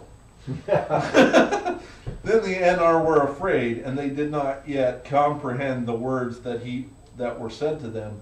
And Melkor was filled with shame, of which came secret anger. But Iluvatar arose in splendor, and he went forth from the fair regions that he had made for the Anar, and the Anar followed. Just say it's Ainur. Ainur, sorry, I It's okay. apologize. Yeah, sorry. But when they were come into the void, Iluvatar said to them, "Behold your music." And he showed to them a vision, giving to them sight where there before was only hearing, and they saw a new world made visible before them, and it was globed amid the void, and it was sustained therein, but not of it. And as they looked and wondered, this world began to unfold its history, and it seemed to them that it lived and grew. And when the Ainur had gazed for a while and were silent, Iluvatar said again, "Behold your music. This is your minstrelsy, sorry. And each of you shall find contained herein, amid the design that I set before you, all those things which it may seem that he himself devised or added. And thou, Melkor, wilt discover all the secret thoughts of thy mind, and wilt perceive that they are but a part of the whole, and a tributary to its glory." And many other things Iluvatar spoke to the Ainur at the time, and because of their memory of his words and the knowledge that each has of the music that he himself made, the Ainur know much of what was and is to come, and few things are unseen by them. Yet some things there are they cannot see, neither alone nor taking counsel together, which is kind of interesting. I think, Brian, you brought up the sense of fellowship earlier, and the fact that the Ainur required to be together sometimes in order to see something that they couldn't see solely by themselves. And Jack, C.S. Lewis and Tolkien, Tollers, would talk about that in the Inklings, didn't they, Chris? What was the comment? Something about that when one member died. Yeah. I've lost sight of what that person brought to their company, and Tolkien felt that more keenly than others since he lost a lot of his TCBS friends in the Great War. Indeed. Well, and Tolkien also, C.S. Lewis also said that friendship was the great means by which it widened ourselves, and so he always felt that the more community you had, the greater the chance was that you would not become narrow. Yes, which goes back to Hawke's Wraith comment, because to become a wraith, or writhe, the old Anglo-Saxon word, is to twist out of shape. And for sure, I don't know what Chesterton had to say about this. I'm sure he had something to say. Right, I don't. But I think that we find our shape that we're meant to have through, or maybe I should say it this way: we create best when we do not create alone. Right. And even if that just means that there's an audience that can participate with us, or whether it be Thinking in isolation is pride, is what Chesterton said. It is, and I think it's an echo chamber as well. Yeah. All right, back to what we were talking about. There are some things that are unseen. For to none but himself has Iluvatar revealed all that he has in store, and in every age there come forth things that are new and have no foretelling, for they do not proceed from the past. And so it was that as this vision of the world was played out before them, the Ainur saw that it contained things which they had not thought. And they saw with amazement the coming of the children of Iluvatar, and the habitation that was prepared for them. And they perceived that they themselves, in the labor of their music, had been busy with the preparation of this dwelling, and yet knew not that it had any purpose beyond its own beauty. Which shows you that Tolkien believed that a work of art didn't necessarily have to be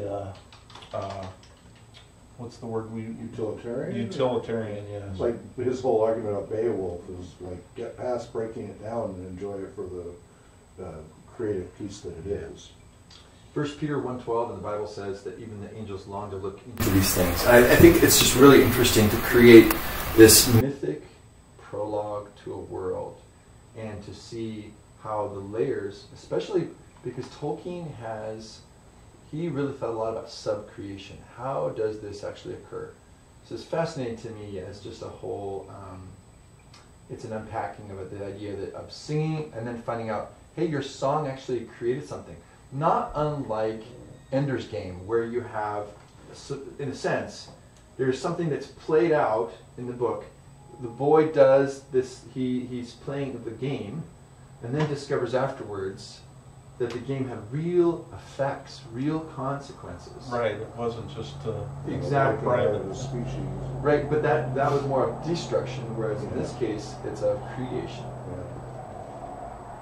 Well, and one of the things that I do want to bring up was Dorothy Sayers was one of the inklings that did come into this once in a while, and she separated the ideas into the Trinity, and she said God is the idea, Jesus is the form or the matter, the incarnation, and the Spirit is the recognition of. So they broke down the idea of a story, and Logos, ethos, pathos kind of thing. Right, and the thing is here we're talking about like pure spiritual energy, and now we're incarnating all that into. Because form is good. I mean, I think that's one thing he's showing here is that there's lots of different views. But in Tolkien's Legendarium and within his mythic universe, form is a good thing that's brought into being, but it's not eternally existing. So we are at 306. We should probably round it up. How close are we to the end? Pages. We won't Pages. finish I'm it. sorry. That's okay. No, fine. The key Should was we to get finish it people next a taste of time, it. Hawk, or what do you Yeah, think? sure, we could do that. You want to just find a good Well, stopping point? yep. Point there, Corey? Wrap up that paragraph. Okay. As they saw with amazement,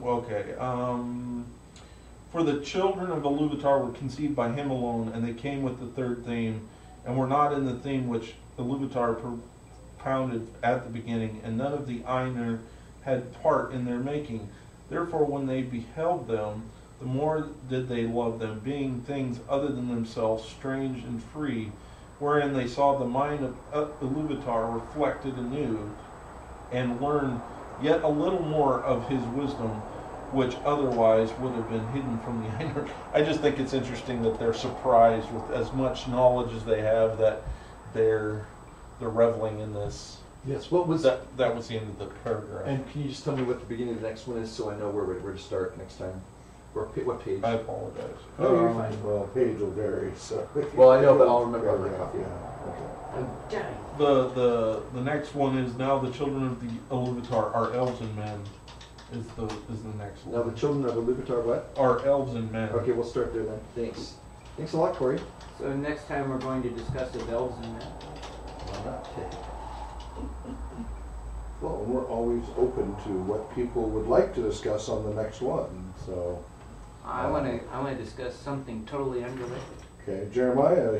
Jeremiah says, "Note what Iluvatar himself says in these passages.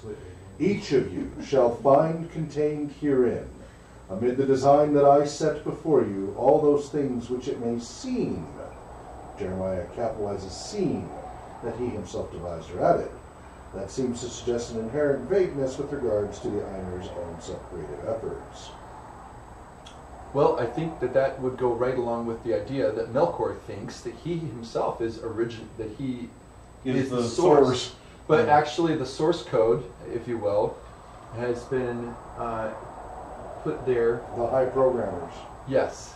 Actually, Paranoia efforts actually, here. it was kind of making me think of a 5-year-old trying to show off. Mhm. But in this case, though, that there is a greater programmer or user, or whatever you want to call it. I like that. Super Reference user. to Tron. There are no users. Death to those who believe in users. But I think that Super user. it doesn't mean that the Ainur's efforts are meaningless, because they are meant to, or they are part of the celebration of. I just think that it's incredible. The picture of, what if you could make music and then find out afterwards that your music had actually brought something to birth. Created an entire world. Not in an evil or strange way, but in a really world good way. And people and everything. Yes, Yeah. I think it's really awesome. There's something really profound about it. Well, I think that's the reason why Tolkien had what was the story where he's drawing the leaves, and the leaves and the tree on the canvas, and on the canvas, and what happens is the canvas ends up getting thrown away, and symbolically speaking, he ends up dying, moving away, and what happens is the tree is fully realized, where something was a two-dimensional, imperfect thing. He comes to realize that when he moves on, it becomes a fully realized tree at the end of the story. Now, there's a lot of implication that is saying that God probably realized the full meaning of what he was trying to get at. You know what I'm saying? That Nigel was trying to accomplish, and he produced it in a tree. Well, I think that's what fantasy in some ways is all about. It's this idea that through thinking and like I've read, some of your stories too, Richard. I think that these story is a deeply human thing, and when we tell stories or when we listen to each other's stories, I think there's something going on that does create, and I would say it creates fellowship. And to link it full circle around to what we talked about earlier, there's a chicken and egg thing between story creating fellowship and fellowship creating story. So, what is it? Oh yes. And Jeremiah states, as we wrap up here, absolutely, uttermost source in me and all that. So we'll go ahead and wrap it up now. Thanks for joining us, Jeremiah. Thank you, Brian. This was I enjoyed it very much, and the idea of it. Again, we welcome your feedback. Quick question: do you think it's worthwhile for us to set up a Patreon or a similar page to donate and support what goes for on? Twitch.tv and YouTube, it's usually a way to get yeah. around the funding fiasco. Intimately familiar with all of that, yes. I'm just curious if it has any value for people. We've talked before about making it a non-profit and such. I'm going through that right now with RPG Research. Anyway, we have a Discord server. Join us and chat in there. We still have our old IRC server that's still running, irc.merc.com. What would how would it help in running? If people wanted to donate to help cover some of the expenses, and we've kept our expenses to a minimum, it could also help with Tolkien Moot, our annual convention. That's where it all overlaps, and that's where my biggest expenses are. I used to be spending $5 to $10 grand out of my own pocket to go do Tolkien Moot at locations. I have since brought it all home to keep costs down. Now it's a few $100s at Tolkien Moot, where we don't go out and do stuff anymore, so unfortunately we don't get the same visibility we got when we were much more public. But that's just purely a financial thing. And if people wanted it to get back out there, one way to do it would be to donate. We're not a formalized nonprofit, but it's something I could set up pretty quickly and easily if people wanted to. So let us know if that'd be interesting. Thank you, Jeremiah, for your participation. We really appreciate it. We've missed you and we haven't had you here. I hope you enjoyed. We welcome your feedback as well. And if you watch this video later, please do comment and we can respond to you in our next broadcast. You can email us at tolkienscholars@gmail.com. You can tweet us at Twitter at Tolkien Scholars. Our YouTube is youtube.com/Tolkien Scholars. I think you're seeing the trend. And again, our website is tolkienscholars.org. And wherever you may be well. Namaste.